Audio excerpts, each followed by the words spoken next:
Plage de sable blanc, eau turquoise, villa privée sur pilotis. Les Maldives, l'endroit le plus proche du paradis sur Terre.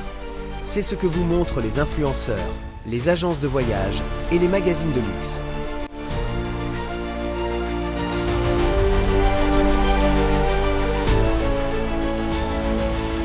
Mais ce que personne ne vous montre, c'est l'envers du décor. Bienvenue dans la réalité des Maldives. Une réalité faite de contrastes, de déchets, de croyances cachées et d'une course contre la montre avec l'océan. Aujourd'hui, on va vous raconter l'histoire que les brochures touristiques vous cachent.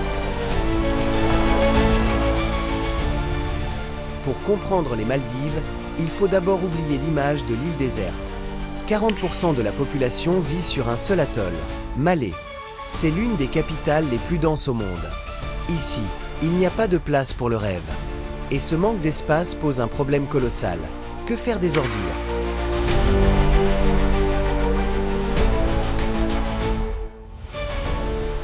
À quelques kilomètres de là, il y a Tilafushi, surnommée l'île poubelle. Chaque jour, des centaines de tonnes de déchets, dont une grande partie vient des resorts de luxe, sont déchargés ici. On l'incinère, on la compacte. Ce qui devait être une décharge temporaire dans les années 90 est devenu une île artificielle faite de plastique et de cendres. Le paradis, vu de près, a une odeur de brûlé.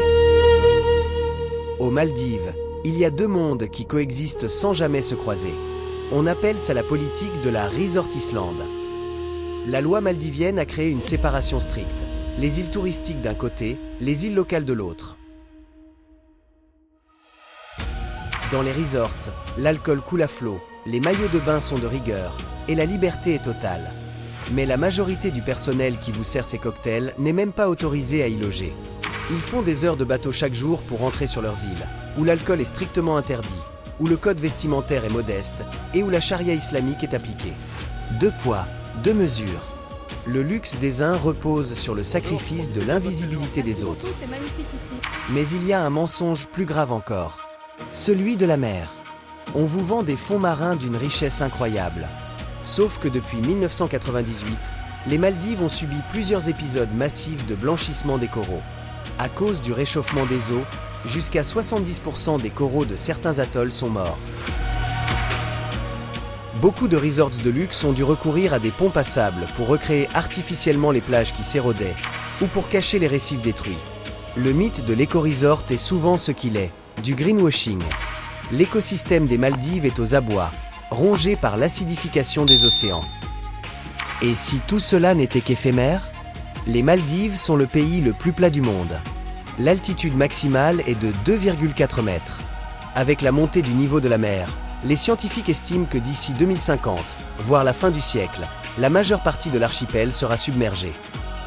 En 2009, l'ancien président a d'ailleurs organisé un conseil des ministres en plongée sous-marine, avec des gilets et des bouteilles d'oxygène, pour alerter le monde.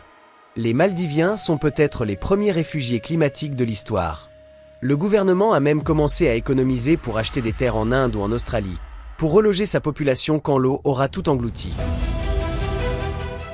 Alors, faut-il boycotter les Maldives? Non. L'économie du pays dépend à 30% du tourisme.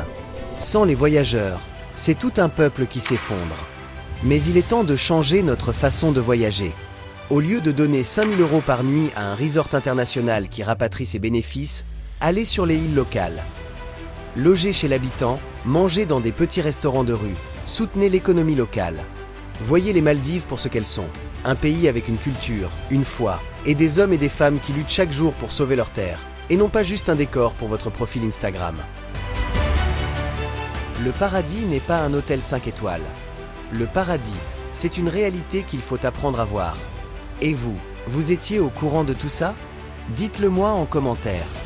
N'oubliez pas de liker et de vous abonner pour d'autres vérités qui dérangent. À très vite.